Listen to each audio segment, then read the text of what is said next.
দেখো একটি শব্দের ছক নিয়ে এসেছি ভূগোলের, খুব ইন্টারেস্টিং।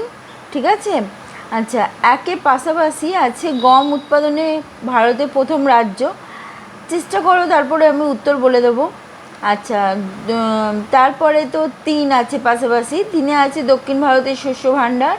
আচ্ছা, এরপরে আসছি আমরা 6। ঠিক আছে, 6-এর পাশাপাশি আছে 2 অক্ষরে, সেটা হচ্ছে এক প্রকার মিলেট জাতীয় শস্য। আচ্ছা, 7, 7 হচ্ছে ধান গবেষণাগার অবস্থিত কোথায়? 7 3 অক্ষরে। আচ্ছা, এরপরে তুলো উৎপাদনে উপযুক্ত মৃত্তিকা, এটা হচ্ছে 8। ঠিক আছে, আচ্ছা, এবারে উপর নিচে আসি। উপর নিচে হচ্ছে 2-এ উপর নিচে আমরা পাচ্ছি 3 অক্ষরের এক প্রকার বাগিচা ফসল। আচ্ছা, তারপরে 3-এও আমরা উপর নিচে পাচ্ছি 4 অক্ষরে, সেটা হচ্ছে কফি উৎপাদনের প্রথম রাজ্য।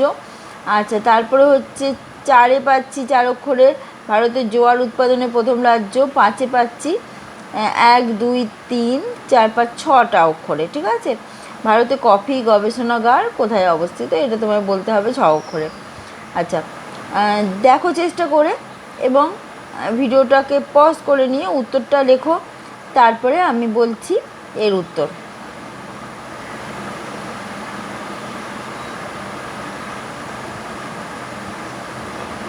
আচ্ছা, আসছি উত্তরে। প্রথমটা হবে উত্তরপ্রদেশ, মানে একেরটা, যেটা 6 অক্ষরের আছে। আচ্ছা, তারপর 3-এরটা হবে করমণ্ডল। ঠিক আছে, দক্ষিণ ভারতের শস্য ভাণ্ডার। আচ্ছা, 6-এরটা আছে 2 অক্ষরের রাগী। আচ্ছা, 7-এর আছে কটক, আর 8-এর আছে রেগুর।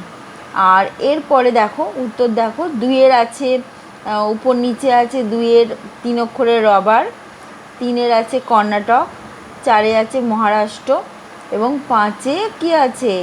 চিকমাগালুর। ঠিক আছে, ছোট্ট ভিডিও কিন্তু খুব ইন্টারেস্টিং।